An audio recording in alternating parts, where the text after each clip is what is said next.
اس لیے کہ اردو کا بڑا مسئلہ چل رہا ہے.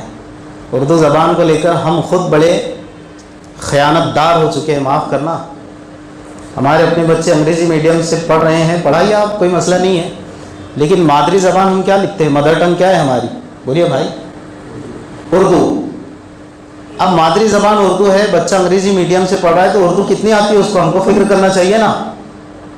کم سے کم ایک معلم لگے، یا جن کو آپ دینیات کے لیے، اسلامیات کے لیے، نورانی قاعدے کے لیے آپ نے متعین کیا ہے، ان کو تھوڑا سا ہدیہ بڑھا کر دیجئے اور یہ کہیے کہ بھئی اردو لینگویج بھی ہمارے بچے کو سکھائیے. آپ اردو کو زندہ رکھیے، زندہ کیجیے کی نوبت تو نہیں ہے الحمدللہ ابھی، لیکن آگے ایسا لگتا ہے کہ یہ جملہ صادق آ سکتا ہے، اللہ نہ کرے، کہ اردو کو زندہ کیجیے.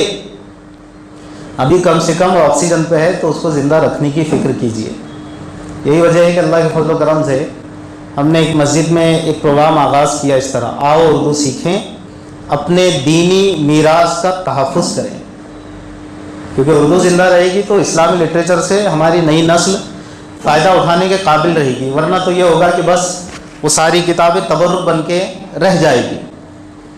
تو ہمارے پاس ایک المیہ ہے کہ اردو کو لے کر بڑا عجیب معاملہ ہے. تو تیغ و تفنگ میں نے کہا کہ اس کا ترجمہ آپ امام صاحب سے کروا لیجیے گا.